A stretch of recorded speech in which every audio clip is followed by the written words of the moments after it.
Wi-Fi is going away, I'm afraid. Keynote, on the other hand, is going for maximum screen.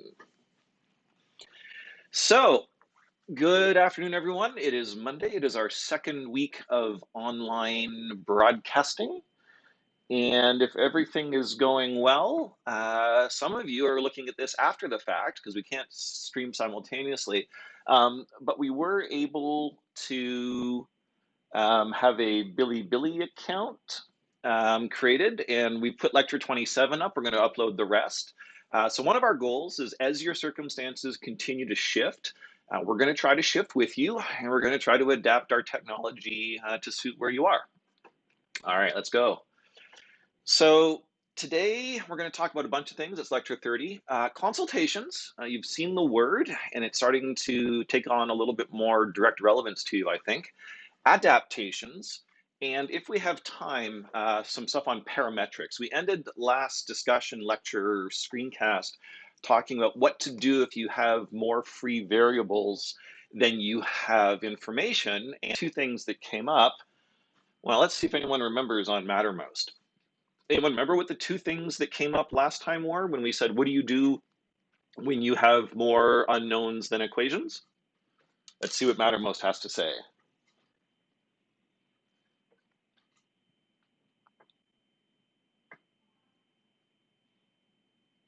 Currently, we have Robert and Mom in Mattermost, so hopefully more people will arrive as they can.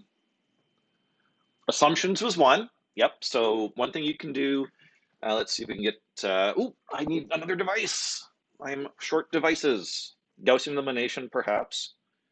I picked a device to annotate, but it's the wrong device. Figures.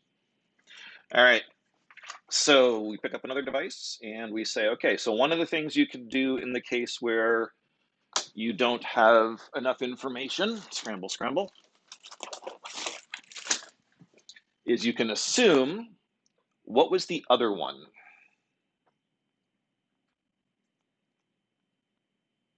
And they can't just be like random assumptions, they need to be like good assumptions. There was another one that came up. Let's see if it's in Mattermost as I launch something else. Free variables, which is sort of what I'm talking about, I think. So we're going to use the free variables idea. Or another way that I'm going to express it is, and I think they're equivalent, but I'm not the mathematician here, so hopefully one of you can help me. Free variables or parametric solutions. So rather than your solution being exact, it's parametrized along some of the information that you're missing, the free variables that you've chosen. And ideally, you choose the free variables that are actually under your control. And we'll talk about that a bit later. So, okay, so you remember a little bit from last discussion, which is awesome. Screen capture, and let's move on. Hopefully you heard that. So just keeping things alive a little bit and showing what's going on. So my office space continues to evolve, as I'm sure yours does. Just a few key design features here. The reason that I have that pink, it's actually called plum background on my laptop or on my desktop, is to remind me that I shouldn't surf all the time. So that was kind of one thing to do. I do have these beady little eyes watching me all the time, telling me to focus. And one of the things that we'll talk about a bit later, if you're struggling internally to maintain focus, you can use other things to actually help you with focus. It could be the beady little eyes of a stuffy, could be a family member. You may have family pets that are there. The key is something that helps you. But I also want to bring this back because I think it's quite important. We now have Kaktenstein von Kaktake. Formerly didn't really have a name per se, now it does. And I want to talk about the process by which that happened, because what we did is we kind of made it a public thing. We said, okay, those of you on Mattermost, why don't you take a look and we'll vote. And some of you even were given the opportunity to create your own options. Yeah, I'm still struggling to move it around. So, is this a good idea? is asking people and giving them sort of democratic power to assign names or to prioritize, or shall we say, for them to pick their own assessment mechanisms, is this a good thing from the context of engineering design? Let's go digging. So we know that we have a name now. We know how it was arrived at, what happened. And so what I want to do is bring up Bodie McBoatface. And again, this is a Wikipedia article, and I've already seen some comments saying, as always, when do we Wikipedia, when do we not? Is this high school? And realistically, the answer is we use Wikipedia where we take on the ownership of its quality. So Bodie McBoatface was, as it says, an autonomous underwater vehicle in the UK. And what I want to emphasize is this notion of how it was named. And it was, as it says, quickly a March 2016 online poll. But this is the summary. And so up here it says further information. And I'm going to go dig through further information. And as we continue to emphasize research and investigation and digging, I'll admit there are times we look at the summary or we look at the synopsis or we look at the abstract, but we do try to dig in as well. And so we're going to do that right now.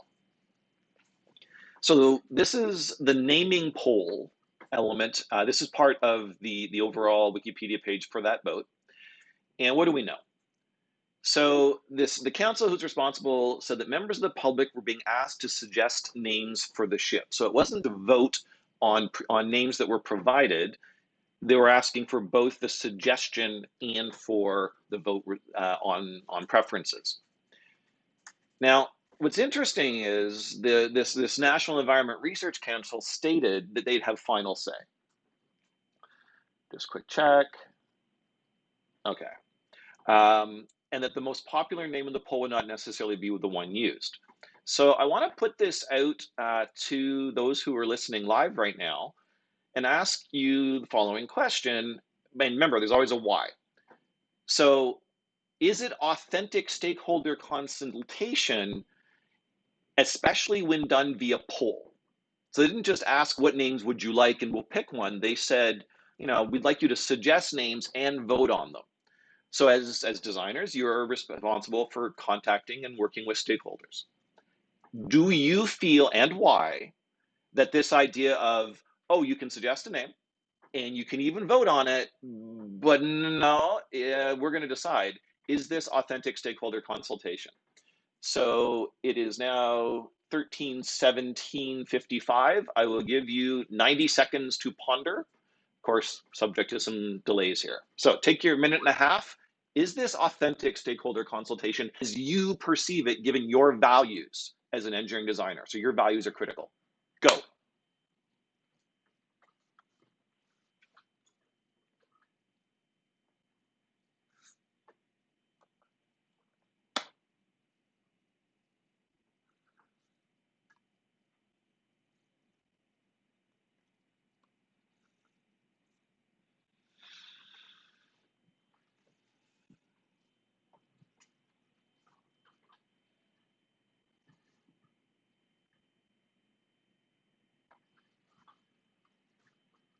I'm just going to rearrange some of the tech here.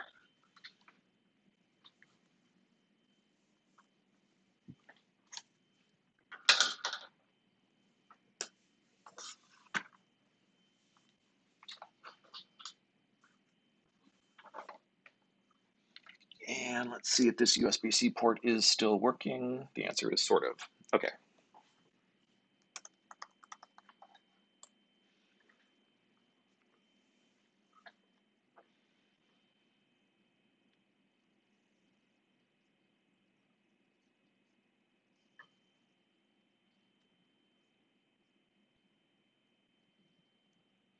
All right, so let's take a look at what we've got for responses. Is this an authentic stakeholder consultation? They would have final say. That's literally how dictators run elections. I'm going to assume that when someone says that's how dictators run things, they do not feel that's authentic consultation. Some degree of oversight would be appropriate. I think it also depends. So the consultation to which stakeholders, because in this particular case, it was an open internet poll, not British citizens, not those who had paid for or would be paying for the vessel, the underwater ROV. So authenticity aside, we're not even sure that the appropriate stakeholders were the ones being consulted.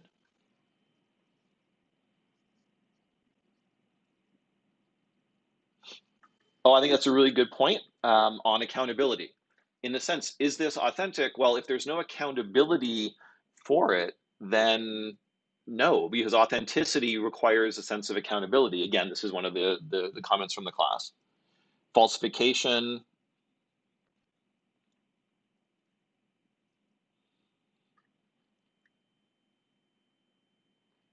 All right, let's move on because I want to see what actually did happen. So as it says, going to those who mentioned it wasn't necessarily secure. Apparently, we had Spanish internet trolls. I kind of like it. And again, the organizers removed the option, which garnered more than 38,000 votes. So it's one thing to say, as they did, we may not pick the one that gets the most votes. It's something else entirely to remove an option, especially one that that may or may not, depending on technology, have received that many votes. Okay, so clearly, based on the fact that they put a select committee of the House of Lords together, they want to review the process. So even though there was no obligation on the part of the government to follow the results, they still were not happy, comfortable, not sure what the language would be about the process and put a review forward. And I love this part.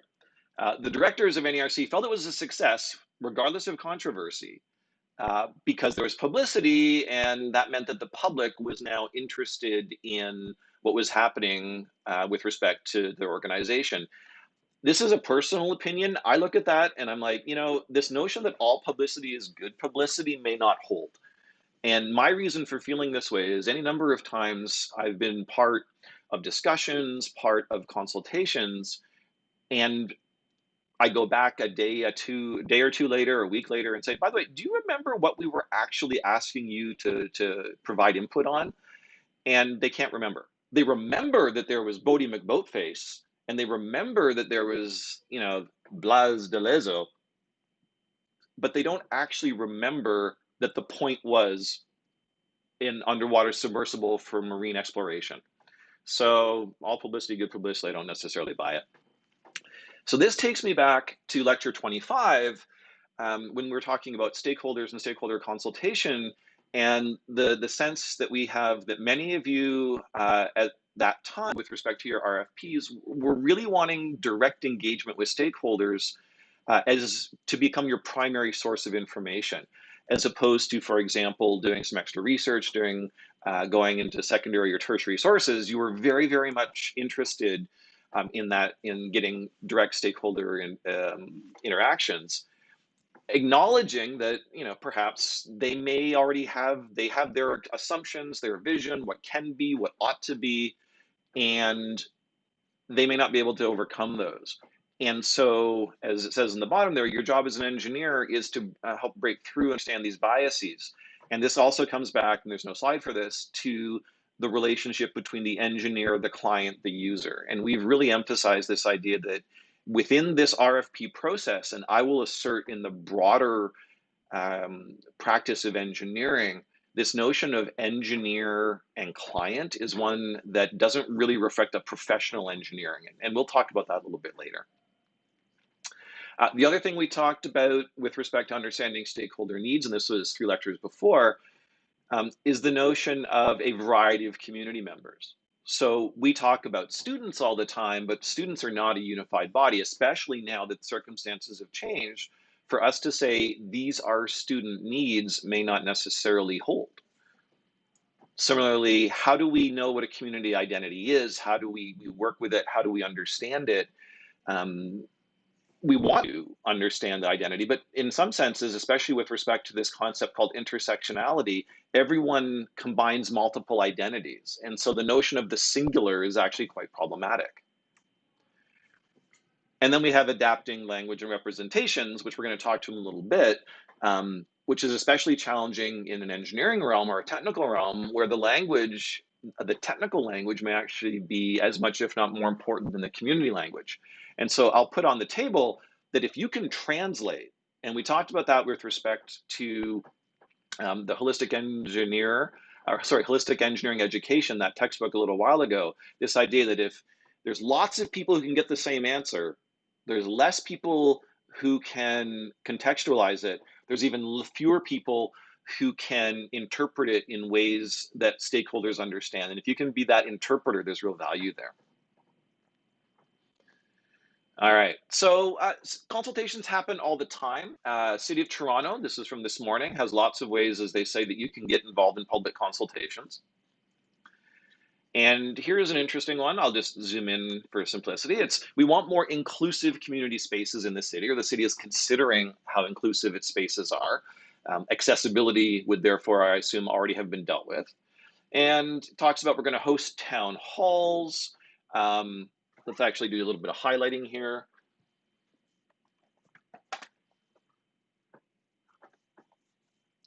One second. There we go. Or hopefully there we go. So what are they for?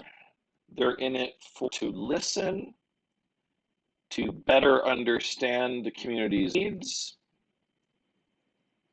and then they give you the outcome, which is nice to know. Well, it will help to inform, so it won't be driving, it will be the only thing. It's help to inform approach to improving permitting and room booking. So basically, we're going to listen to you, try to understand your community's needs, acknowledging that the LGBTQ2S plus community is hugely varied. And just to reemphasize the term, the notion of, if we just look at that, the notion of intersectionality.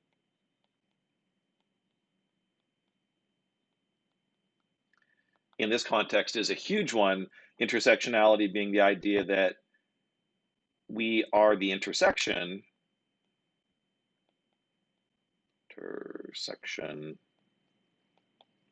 of multiple communities and identities.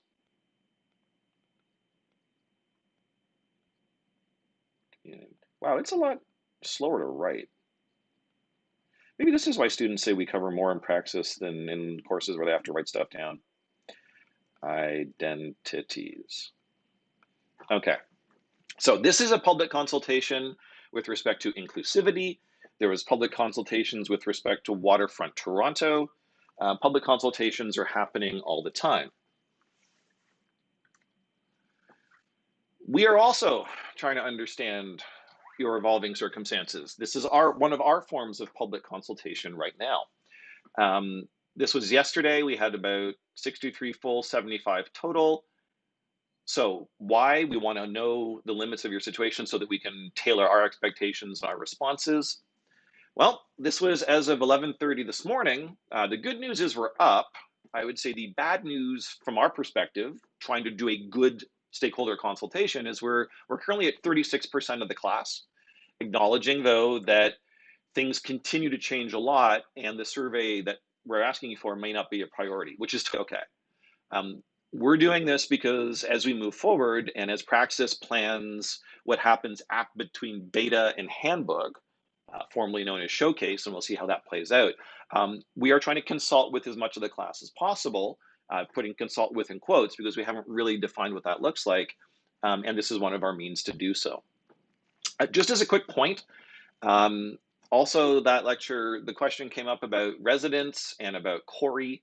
Our understanding from Corey is that she hasn't heard yet from many students. We just want to reemphasize that if your housing situation remains in flux, if there's still concerns that you're being asked to leave and don't have a place to go, Corey continues to be there. All right, so this is another email that you got on March 20th, and it's from the dean. And as it says, a bunch of different things. What's interesting is 3 things were bolded in this email.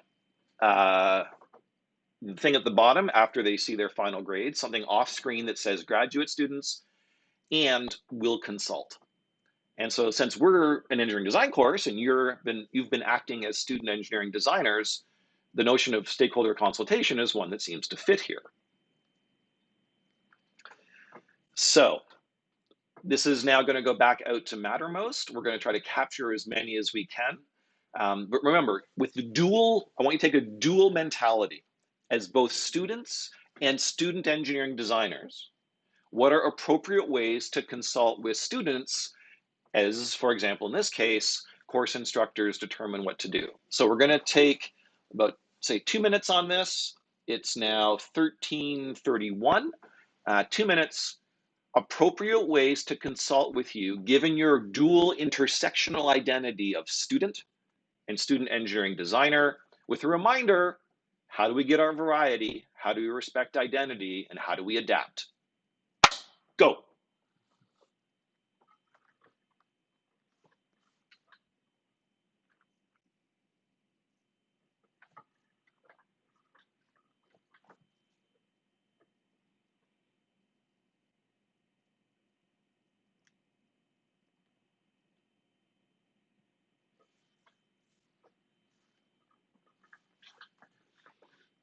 I'll try to do some real-time capture.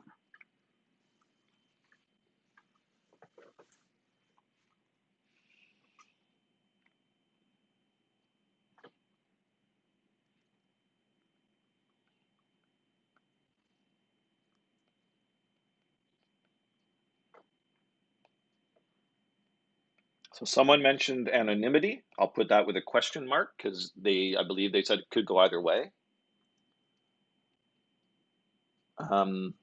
Open forums of discussion that permit criticism and suggest revisions. So I'm going to abstract that a little bit and say an appropriate way is one that allows iteration.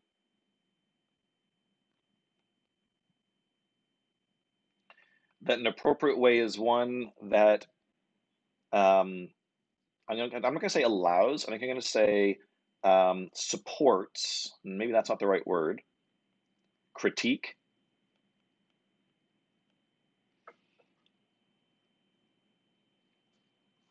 Asking for actual written opinions rather than just voting. So I'll do my reasoning. You can always tell me if you're not comfortable with the rephrase. Requires some evidence of engagement. So this is me, and maybe this isn't going to work. We'll find out. Engagement. And I'll just tag it here beyond yes, no. I think that's what's being referred to here. Feedback discussion forum that doesn't require login. So I'll go with a little emphasis here, anonymity, just still a question mark, not require login. So Mattermost, for example, would not count under those rules. Professionalism is a big barrier, potential hazard for productive. All right, we have psychologically safe spaces. I can spell, really I can. Come on.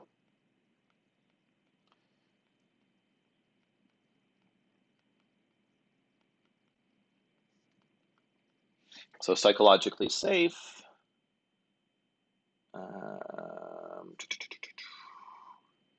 The ability to make a case. We can say why we what we think. I love it.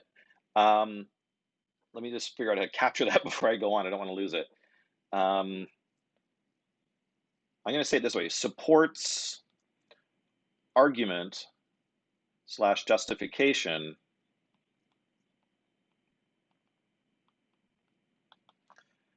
not just claim. I think that's a really important one. My reactions to suggestions should be explained. Okay, that works. So arguments are not just claim. And I think if I'm reading that right, including reactions.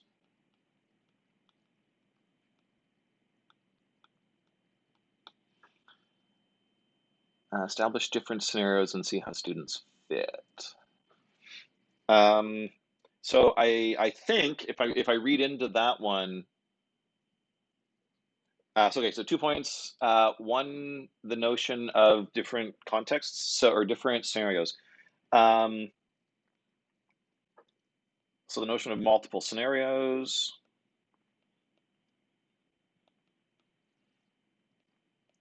versus this or nothing.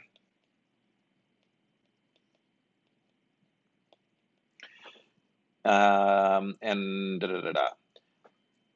We'll deal with feasibility in a little bit. I think it's a good point. Okay, so I'm going to start to move on, but I want to just a couple of points here on my reactions.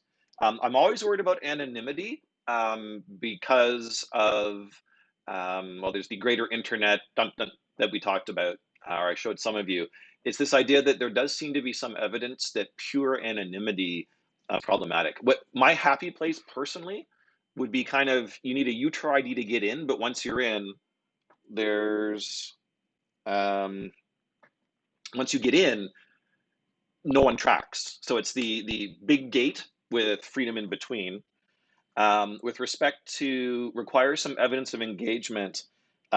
So just a quick point on that one. So this is from Professor Sheridan, who just gave me an audible. We want to emphasize yes, no has been mandated or suggested. I'd have to double check the language. It's at the very least a should, and it might be a must from the dean. So our options there are a little bit limited.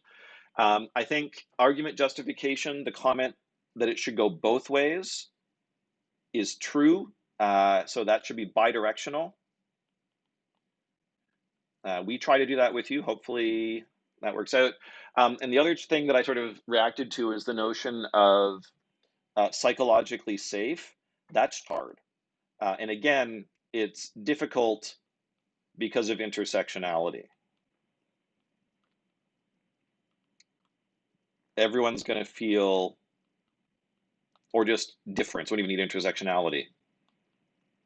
Being psychologically safe is just not, designing a psychologically safe situation or opportunity is quite tricky. Thank you so much for this. For what it's worth, we're going to be pushed. We're going to take all this, like, you know how we work. We're taking this, we're including it in our work, but we're also sharing it with Professor Chong, who I believe you're now aware of because of his work supporting you on EC159 and others. Okay, we're going to change the question to this. This is going to be another one that's going to take some time because for me, this is absolutely critical. So I'll give you sort of the explanation for this question. And I've attended some City of Toronto public consultations, and I sat in the audience with my design instructor hat on because it wasn't my neighborhood. And I watched the interactions and so on. And I waited till it was over. And the people who were really engaged always stay after the consultation. And they were talking with the members of the city. And I asked them the question, basically this question: what would it take? What do you need to see? What evidence does there have to be for you to feel that you've actually been consulted? I will share their answer after you share yours. 1339, 2 minutes. What does it take? This is as students, forget designer now. You're just you as a student. What is the evidence to feel you've been consulted? 2 minutes, go.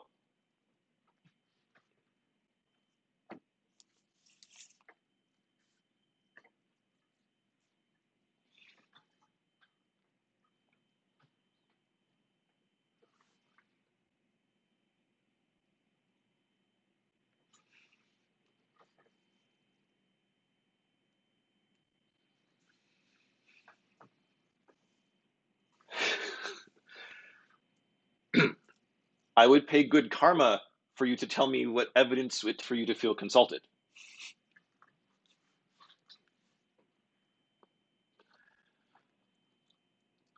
Okay, I think I'm allowed to do this. Chase, can you just amplify that? Acknowledgement, yes. Can you give me a little more? What does that feel like? What is, how do you, is it repeating back your words like I kind of just did?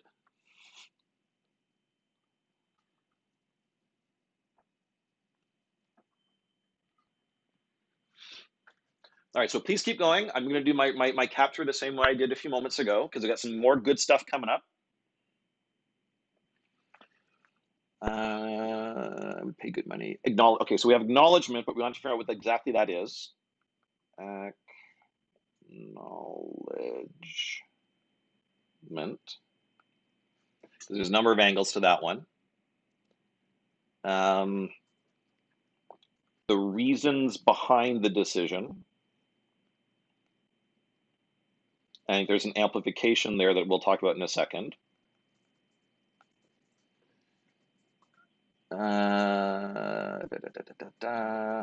When the solution addresses all a portion.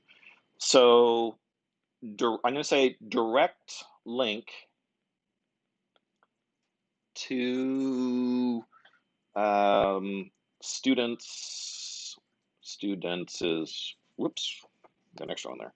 Students is concerns or problems. Where we go? Move too fast.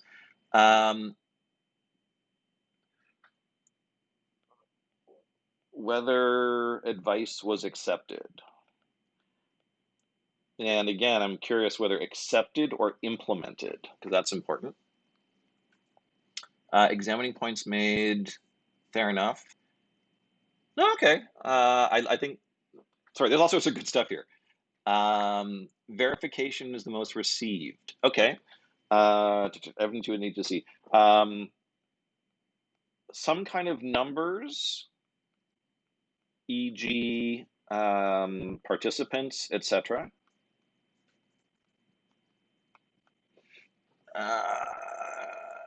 Reply, okay. Verification is the most received for me personally. Examining points made. Okay. Is to actually see the action which seems to be influenced by us.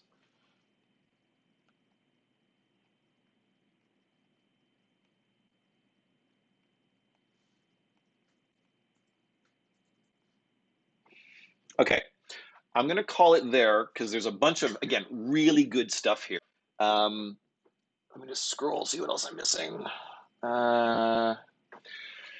So some of the ways of acknowledgement, and I think there's a bunch. I don't know if any of these are going to work, but for example, in this instance, I'm acknowledging your contributions because I've written them down. So perhaps recording, perhaps restating, acknowledgement, means of acknowledgement. Help me out here. We need means of acknowledgement. The reasons behind the decision I am totally in favor of, and I know that me personally, I have significant, I'll call them trust issues, that's probably overstating it, towards authority who doesn't actually, I don't do ethos so good. I need logos, I need it bad. A direct link to students' concerns, and I think it needs to be made explicit, is what I think you're saying. Whether it was accepted, I think some of the quantitative pieces, the challenge, I think, very much, yes, I'm a logos junkie, I'll admit it. I think that there's that sense of influence. I think there's that sense of, and it can be named, see the action with influences, and I'd say identified. So for example, when we say we're now on Bilibili because some of you said it was hard to access our stuff, because we've identified the influence as to why we're on Bilibili. So a number of different things here. I'll go with this because I said I'd share. So there I was at this consultation, and the person was done, and I said, okay, and how would you feel consulted? And the only thing they could say, the only thing they would buy was when I get what I want. They didn't want to feel that they'd influence. They didn't want to be a footnote in a report or a design document. They didn't want to be referenced as a stakeholder. They wanted their demands to be put in place, and that was the only evidence they would accept of consultation. Needless to say, the people at the city were not super happy about this because they're sitting here going, we can't pull that off. Okay. Awesome stuff. Again, all of this is going to be fed into our process, and it's going to be fed to Professor Chong, Professor Cluett, and the associate chairs with respect to their process. So going back to lecture 25, Professor Sheridan, apparently you had a really awesome discussion of The Simpsons and some of what was happening in that video. And I chose that screen cap where Homer comes in and just sort of says, okay, you eggheads. And there's something I don't have anything prepped here, but I'm going to do a quick little audible. And I don't think we're not going to follow up on it today because of time. So I'm going to leave this as currently it's a rhetorical question. What is the role, responsibility? I'm not even sure the question. I'm forming it as we go. Ability of expertise in a connect, and I'll put emphasis here, in a connected Wikipedia plus Google world.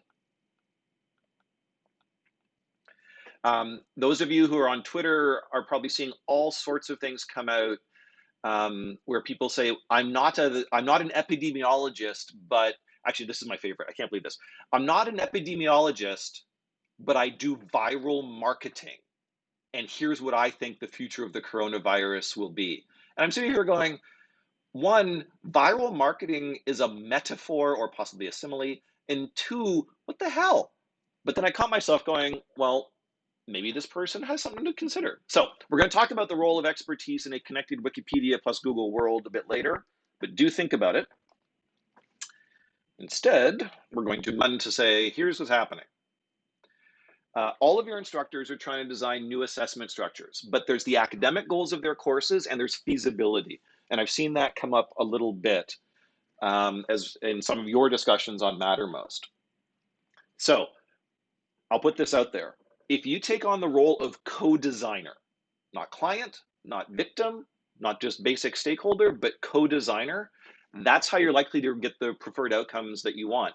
And going back to what you said earlier, part of being a designer is, to say, here's my ideas and why they're good ideas and how they support the stakeholders in play based on your understanding. So if we go back, we have this notion of stakeholders who may not know how to get past their cognitive biases or functional fixedness. It occurred to me that maybe we should look for success metrics for a public consultation, which is basically what I've just asked you for. And it turns out there's not a whole lot out there. It's actually appalling. And I dug into this, and it says these are the indicators that this one group of people who do public consultations put out there. Accessibility, whatever that means. I can think of a couple. Diversity of views, there's that broad group of stakeholders. Opportunities for participation, but is this taking into account physical, cognitive, psychological access? When I read this, there's very little about the notion of how those who are consulted feel. Do they feel heard? There's all sorts, except possibly with mutual learning and mutual respect. So this notion of feeling heard is really a tricky one that doesn't seem to come up much, let alone good metrics for consultation. Okay, let's move on to some, and now we only have 12 minutes, so I might have to do some audibles. There's some really neat stuff here from, as she goes by Foot Or, although she has a different appellation. And I just want to zoom in. Social isolation, totally agree it sucks. Agree that we're trying to find substitutes. But I'm going to ask a quick question. It's going to be fast, so maybe 30 seconds. Name an organization, serious scientific research on how to do individual and team functioning in highly isolated circumstances. 30 seconds, go.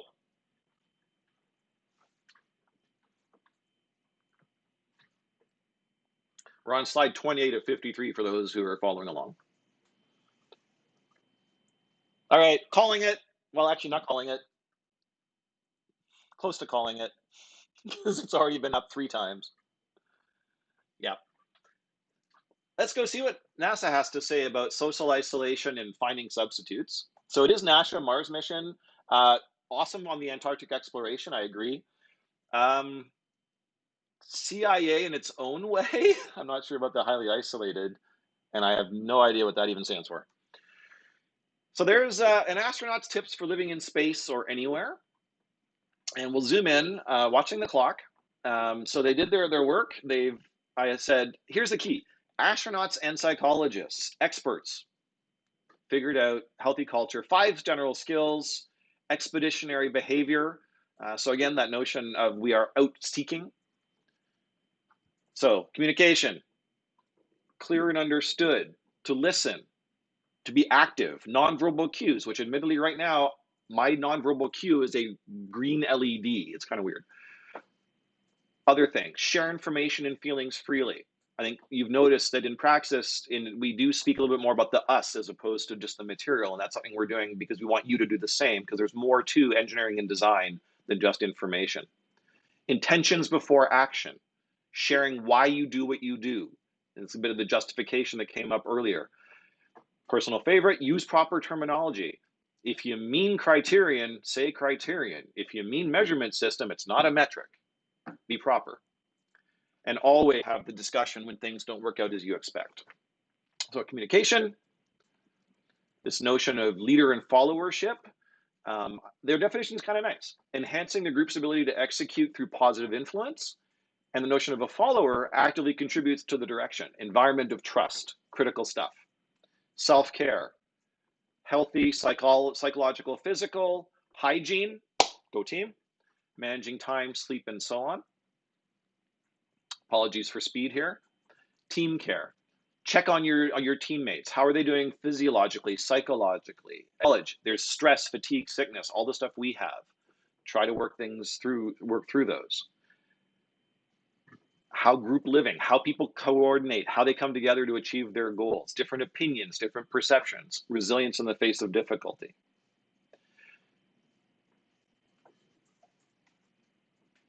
So NASA's work is less on individual isolation than on team isolation. But if right now you're currently staying with family, friends, and others, ask yourself, can we leverage NASA's research so that we get along better with each other? All right. And Footor mentions a bunch of things: video calling, group activities. Oh, I should say, the NSI themed Cards Against Humanity decks are kind of awesome. The reason behind my obsession with sandals, I assumed it would, the deeply buried wish to make dad proud, although it doesn't really, because my dad wasn't really an outdoors person. But this is kind of fun, and it speaks to the culture that you've created. If you could actually launch Professor Brian Wilson, that would be awesome. But you're having fun with it, and that's what we're going for. All right, what else we got?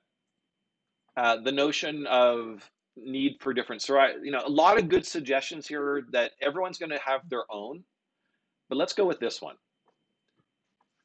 Share your own, maintain contact, Discord, Mattermost, everything. This idea of community, send your memes, send your videos, send your stuff. We've been trying to create, and we believe in creating this community. In part, you learn from each other, and everything is engineering design and everything is praxis anyway. So let's see how it plays out. And we've already started this with our Praxis 2021 community, starting to get a few more things in there. So please keep sharing design work, other work, your life. That was a bit harsh. This one, I don't even know what it's for, but I think this is the most awesome thing ever, just to be brought together using whatever was at home. Center of Mass Analysis. Thank you for the site. Oh yeah, we should mention this. To the person who posted this, total props for including an explanation and a legend. Good practice. Explain what the heck is going on.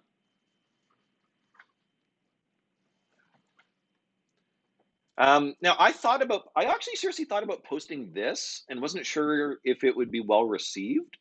I actually, didn't go to McCafe. The McCafe is closed now. It's very sad. Or to Tim Hortons. I actually cooked a breakfast scramble.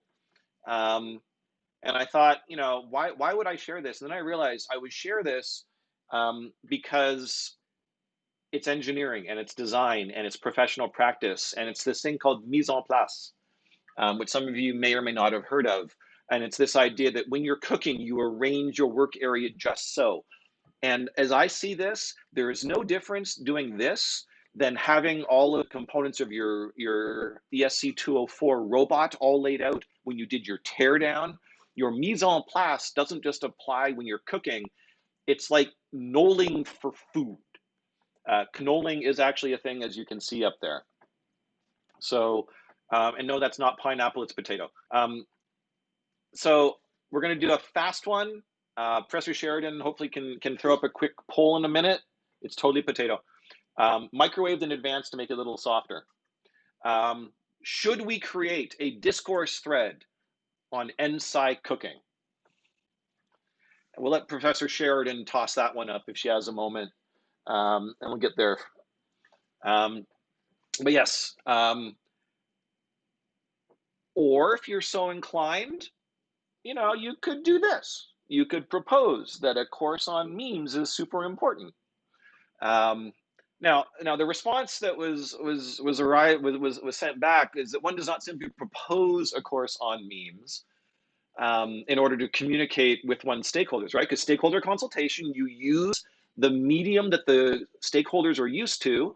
If the stakeholders live in memes, then we're doing memes. Now, my response to Professor Chong, because I thought this would be kind of cool, yes, sure. One does not simply propose a course on memes. NSIs are not simply ones. So all the way back here, the notion, we're trying to figure out how research can inform our understanding of getting through this current time, because praxis is about research applied to life. And we're looking for the evidence, but one of the things that's come up a lot is this notion of that your psychological health is significantly impacted by the sense of control over your situation.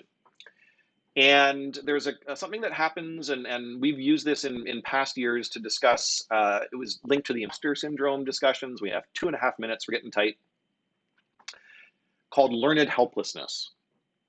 And it's behavior by a subject after enduring repeated adverse stimuli, and the critical part here is beyond their control. And I'd like to point out, don't ever watch the videos of this. It is so, so sad. Do not watch these videos.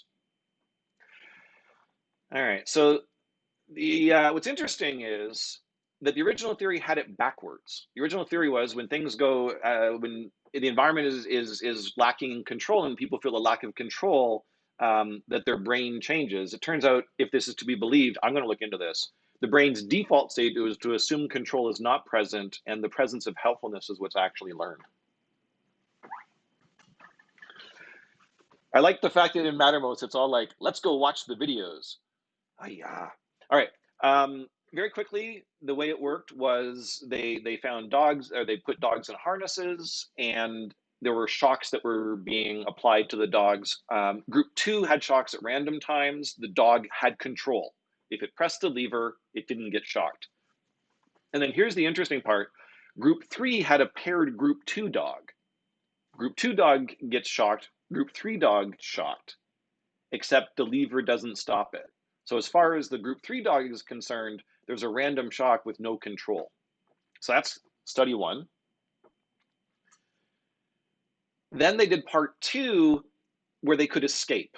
And this was the critical part. The dogs in groups 1 and 2, where they had agency, learned that they could escape. The Group 3 dogs, who had learned that nothing they did had any effect, lay down and line passively when they were shocked. All right, so again, it's so sad.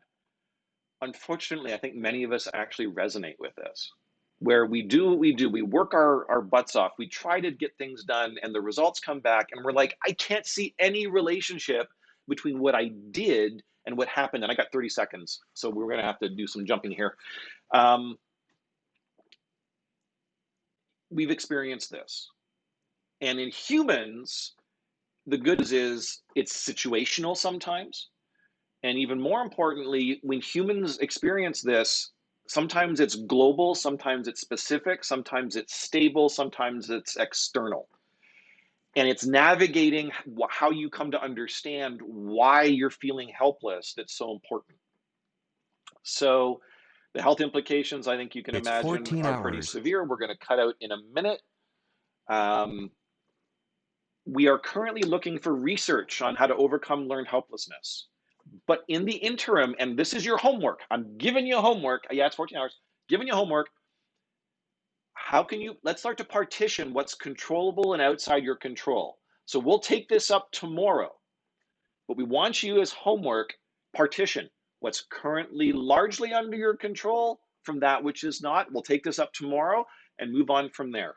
And I think there's no, is there any other stuff that needs to be looked at super fast? Nope, we're going with that. So you have homework. It's been a great time. Thank you for your chats on Mattermost, and I will catch up with you in whatever medium of choice you have. Actually, I'm going to add one more. This is currently what I'm monitoring. Twitter, Discord, Discourse, Mattermost, Blackboard, Collaborate. This is nuts. Oh, sometimes Zoom and sometimes Apple iMessage. We need to do better collectively, and we're going to do better as a class as managing our cognitive load. Do your homework. Talk to you later. Take care.